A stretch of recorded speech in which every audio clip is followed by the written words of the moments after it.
ಭಾರತೀಯ ಜನತಾ ಪಾರ್ಟಿಯವರಿಗೆ ಪ್ರಸ್ತುತ ಸಂದರ್ಭದಲ್ಲಿ ಅವರಿಗೇನು ನಾವು ಕಳೆದ 2 ವರ್ಷದಿಂದ ಒಂದು ಒಳ್ಳೆಯ ಆಡಳಿತವನ್ನು ಕೊಡ್ತಾ ಇದ್ದೇವೆ, ಅದನ್ನು ತಡೆಯೋಕ್ಕಾಗ್ತಾ ಇಲ್ಲ. ನಾವು ಗ್ಯಾರಂಟಿಗಳನ್ನು ಇಂಪ್ಲಿಮೆಂಟ್ ಮಾಡೋದಿಲ್ಲ ಅಂತ ಅವರು ಊಹೆ ಮಾಡಿದ್ರು, ಅದು ಕೂಡ ಫೇಲ್ ಆಯಿತು.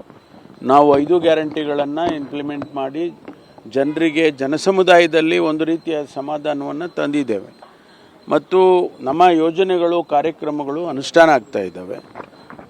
ಮಾನ್ಯ ಮುಖ್ಯಮಂತ್ರಿಗಳು ಒಂದು ಬ್ಯಾಲೆನ್ಸ್ಡ್ ಬಡ್ಜೆಟನ್ನು ಈ ಬಾರಿ ಕೊಟ್ಟಿದ್ದಾರೆ, ಅದು ಕೂಡ ಜನಮನ್ನಣೆ ಗಳಿಸ್ತು.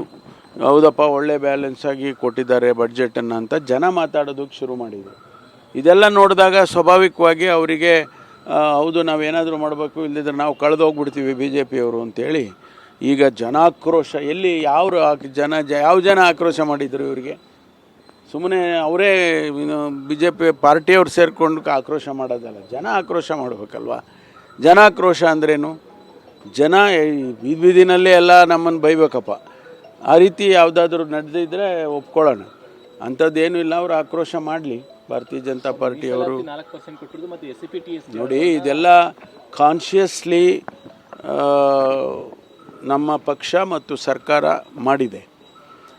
ಯಾರು ಸಮುದಾಯದಲ್ಲಿ ಹಿಂದೆ ಉಳಿದಿದ್ದಾರೆ ಅವರಿಗೆ ಮೇಲೆ ತರ್ತಕ್ಕಂಥ, ಸಮಾಜದ ಮುಖ್ಯವಾಹಿನಿಗೆ ಬರುವಂಥ ರೀತಿಯಲ್ಲಿ ಯೋಜನೆಗಳನ್ನು, ಕಾರ್ಯಕ್ರಮಗಳನ್ನು, ಕಾನೂನುಗಳನ್ನು ಆಗಿಂದಾಗ್ಗೆ ಸರ್ಕಾರಗಳು ಮಾಡ್ಕೊಂಡು ಬಂದಿದೆ.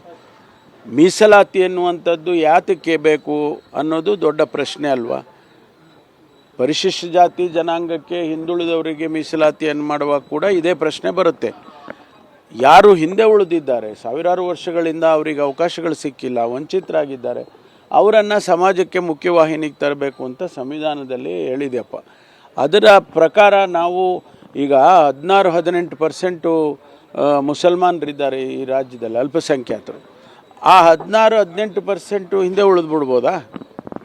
ಕ್ರಿಶ್ಚಿಯನ್ಸ್ ಇರ್ಬೋದು, ಜೈನರಿರ್ಬೋದು, ಅಥವಾ ಮುಸ್ಲಿಮ್ಸ್ ಇರ್ಬೋದು, ಇವರೆಲ್ಲ ಅಲ್ಪಸಂಖ್ಯಾತ ಸಮುದಾಯಕ್ಕೆ ಸೇರಿದ್ದಾರೆ.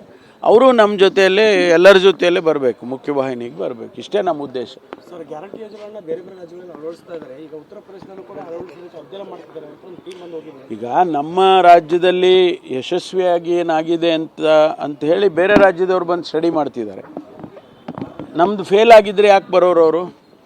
ಈಗ ಭಾರತೀಯ ಜನತಾ ಪಾರ್ಟಿ ರೂಲಿಂಗಲ್ಲಿರುವಂಥ ರಾಜ್ಯಗಳು ನಮ್ಮ ಕಾರ್ಯಕ್ರಮಗಳನ್ನು ಅವರು ಅನುಕರಣೆ ಮಾಡ್ತಿದ್ದಾರೆ.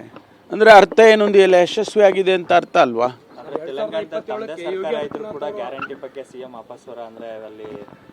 ನೋಡಿ, ಒಂದೊಂದು ರಾಜ್ಯದಲ್ಲಿ ಒಂದೊಂದು ರೀತಿ ಆಗುತ್ತೆ. ನಮ್ಮ ರಾಜ್ಯ, ನಮ್ಮ ಪಕ್ಷದ ಸರ್ಕಾರ ಅಲ್ಲಿರುವಾಗ ನಾವು ಕೂಡ ನಮ್ಮ ಪಕ್ಷದ ವರಿಷ್ಠರು ಅದನ್ನು ಗಮನಿಸ್ತಾರೆ. ಏನಾದರೂ ಲ್ಯಾಪ್ಸಸ್ ಇದ್ದರೆ ಅದನ್ನು ಸರಿಪಡಿಸೋದಕ್ಕೆ ಸಲಹೆಗಳನ್ನು ಕೊಡ್ತಾರೆ.